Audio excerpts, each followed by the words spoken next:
जीवन में प्रत्येक समय पे हमको निर्णय लेना ही पड़ता है। सही निर्णय हमको ऊंचाई की ओर ले जाता है, गलत निर्णय हमको नीचे गिरा देता है। कभी कभी हम निर्णय लेने के लिए दुविधा में पड़ जाते हैं, सही निर्णय ठीक से नहीं ले पाते, निर्णय लेना हमारा लिए समस्या बन जाता है। चलिए आज इस वीडियो में हम आलोचना करेंगे निर्णय लेने का सही तरीका क्या है। भगवत गीता में निर्णय के बारे में क्या बोला गया है और चाणक्य निर्णय के बारे में क्या बोलते हैं, इसके बारे में आलोचना करेंगे। नमस्कार दर्शक मित्रों, मैं हूं अमृत रंजन। आप देख रहे हैं समस्या का समाधान। समस्या का समाधान चैनल को आप लोगों को बहुत बहुत स्वागत, बारंबार स्वागत।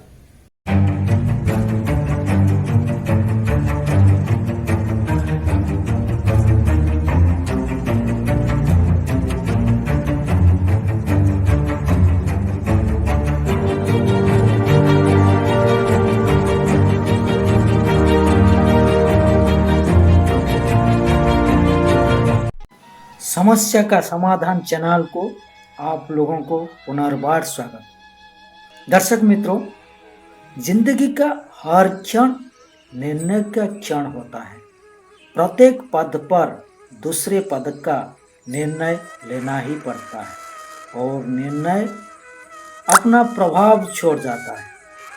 आज किए गए निर्णय भविष्य में सुख और दुख निर्णय करता है, न केवल खुद के लिए, अपना परिवार के लिए भी, आने वाला पीढ़ियों के लिए भी। जब कोई दुविधा सामने आता है तो मन व्याकुल हो जाता है, अनिश्चय से भर जाता है। निर्णय का वो क्षण युद्ध बन जाता है और मन बन जाता है युद्ध भूमि।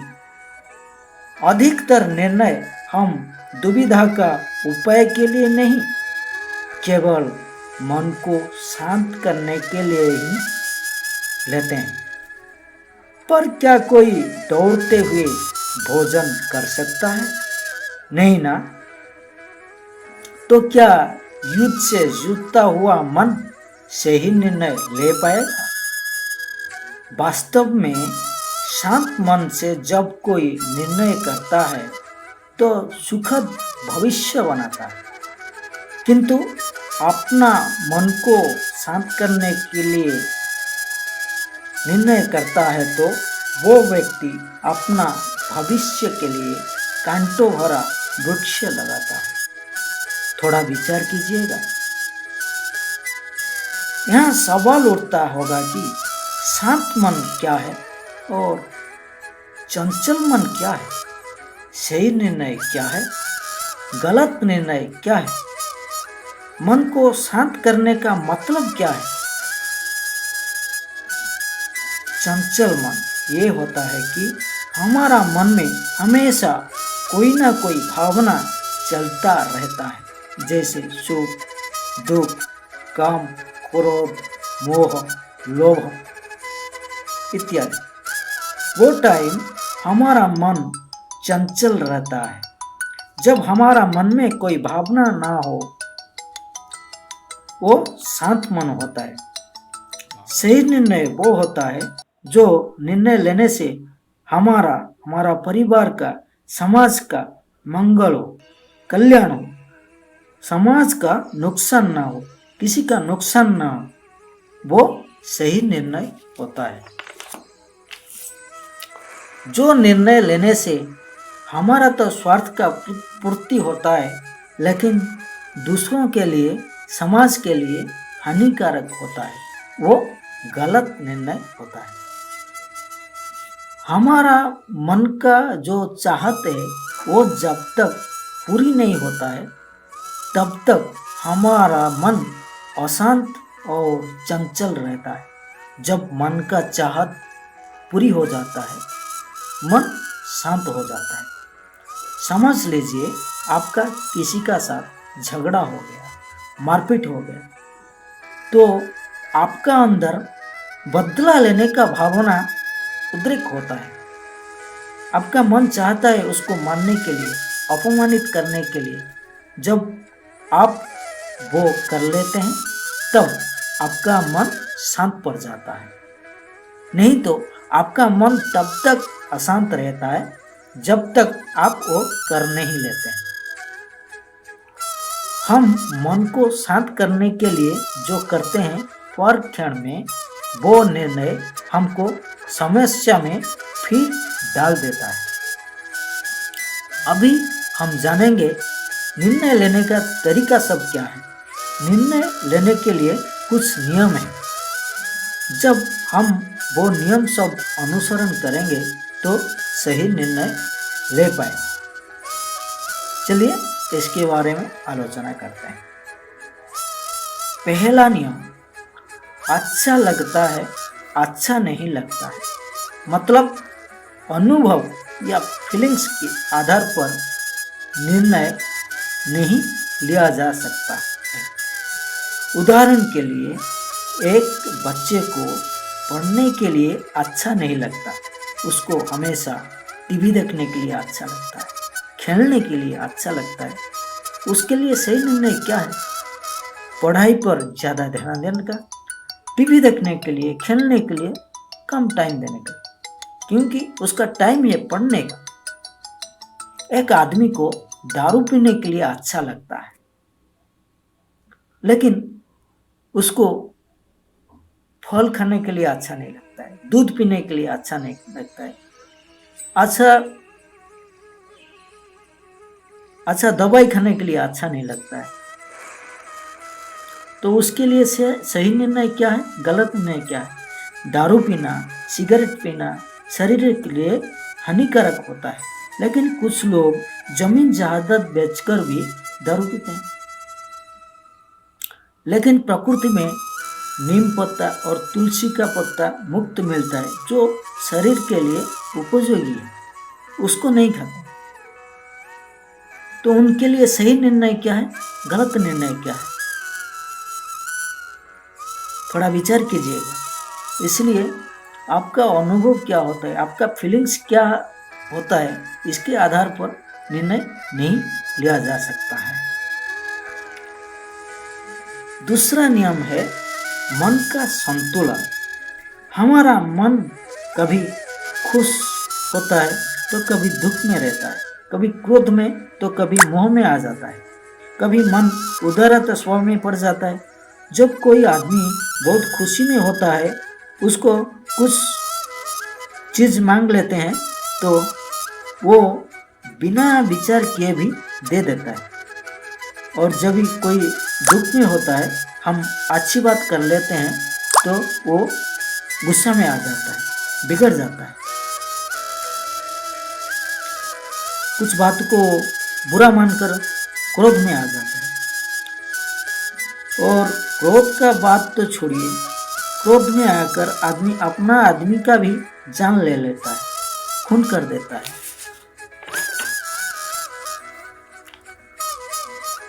तो इसलिए मोह में आकर निर्णय नहीं लेना चाहिए।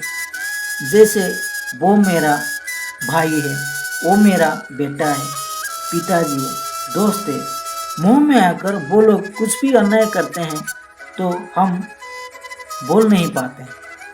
लोभ में आकर भी आदमी गलत निर्णय लेता है। इसलिए इमोशन पे निर्णय नहीं लेना चाहिए, मन को संतुलन करके निर्णय लेना चाहिए। इसलिए चाणक्य बोलते हैं, क्रोध की उन्मादना में नहीं होता है समस्या का निदान, शांत चित्त हर समस्या का हल ढूंढ सकता है।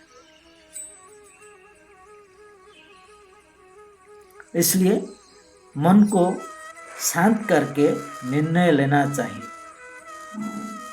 तीसरा नियम है, परिस्थिति के अनुसार अपना स्वभाव को बदलकर निर्णय लेना चाहिए।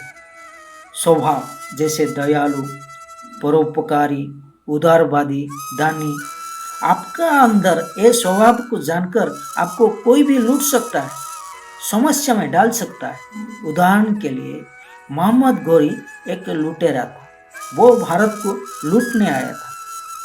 पृथ्वीराज चौहान मोहम्मद घोरी को 16 बार युद्ध से हराया, कितना बार बंदी बनाकर फिर छोड़ दिया, क्योंकि पृथ्वीराज चौहान एक महान योद्धा होने का साथ साथ दयालु और उदारवादी भी थे। वो एक योद्धा का हर नियम पालन करते थे। इसी का फायदा मोहम्मद घोरी बार बार उठाता था।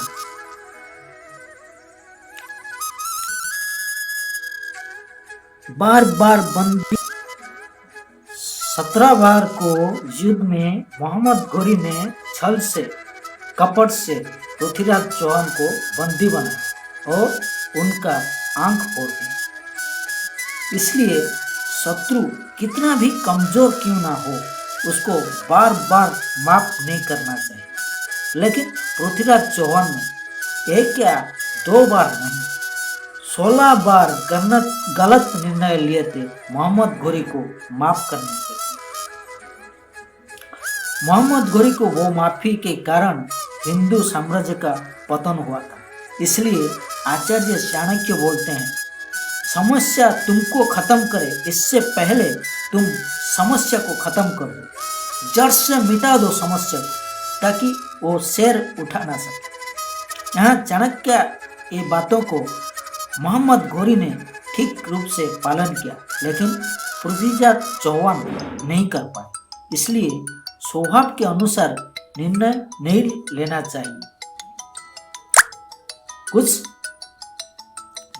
स्वभाव का विपरीत नाटक करना चाहिए। चौथा नियम है निष्काम कर्म, मतलब कर्म करते रहना, फल की आशा मत रखना, क्योंकि कर्म हमारा अधीन है, फल हमारा अधीन नहीं है।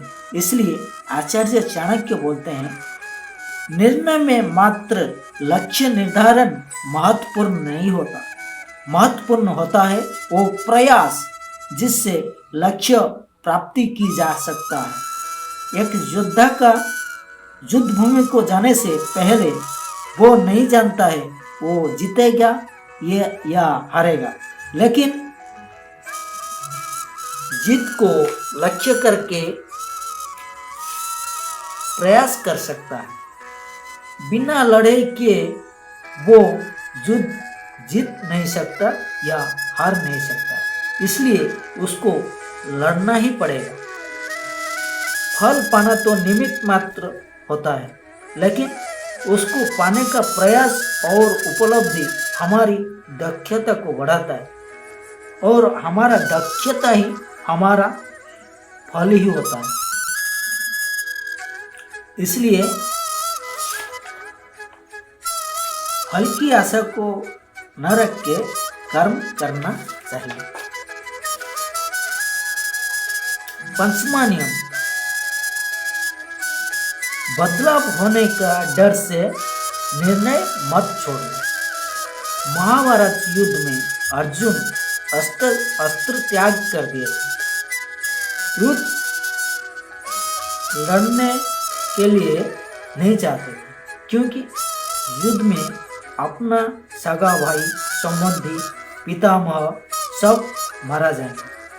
कृष्ण ने उनको समझाया था, अधर्म को नाश करके धर्म को स्थापित करने के लिए आपको युद्ध करना पड़ेगा। बाद में अर्जुन युद्ध करने के लिए राजी हुए।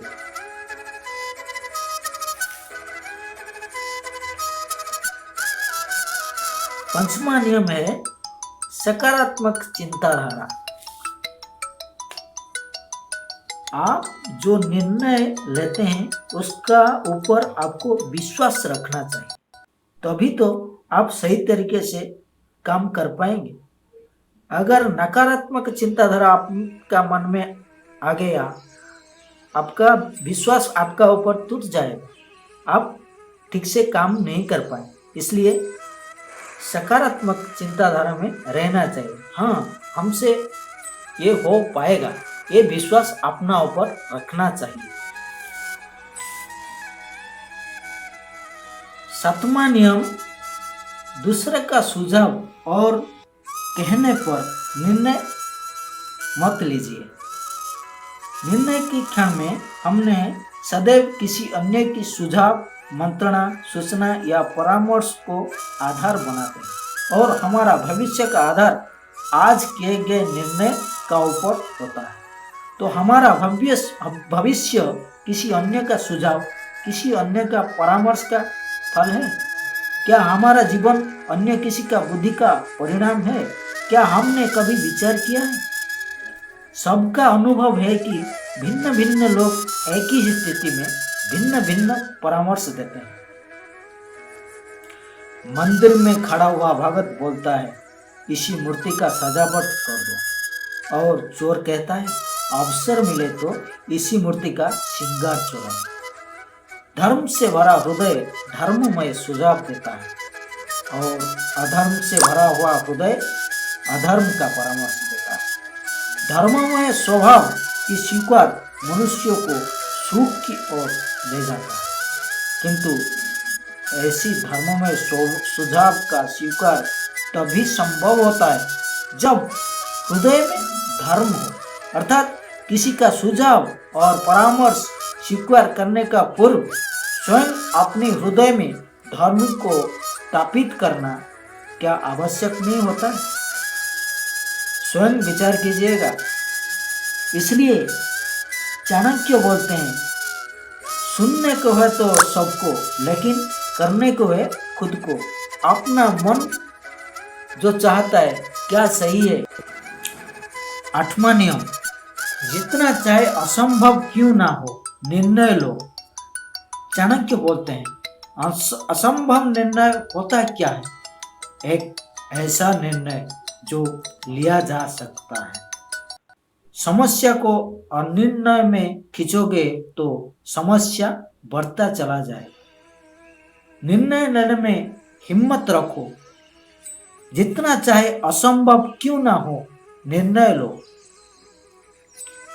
मोहम्मद घोरी ने निर्णय लिया था भारत को लूट के गजनी को सोने का चिड़िया बनाने के लिए। पृथ्वीराज चौहान के आगे उसका औकात कुछ भी नहीं था। 16 बार युद्ध हारने का बाद भी वो हिम्मत रखा था पृथ्वीराज चौहान को बंदी बनाने के लिए, और वो सफल हुआ भी। इसलिए निर्णय लेने को हिम्मत होना जरूरी है। निर्णय लेने में तो गलती हो सकता है, लेकिन एक गलत निर्णय सही निर्णय लेने में मदद करता है। आपका निर्णय जितना विस्तार होगा, आपका पहचान इतना ही विस्तार होगा।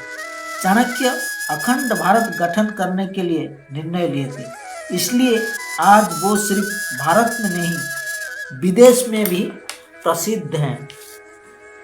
9वां नियम, असुरक्षित भावनाओं का सुरक्षित तरीका निकालो।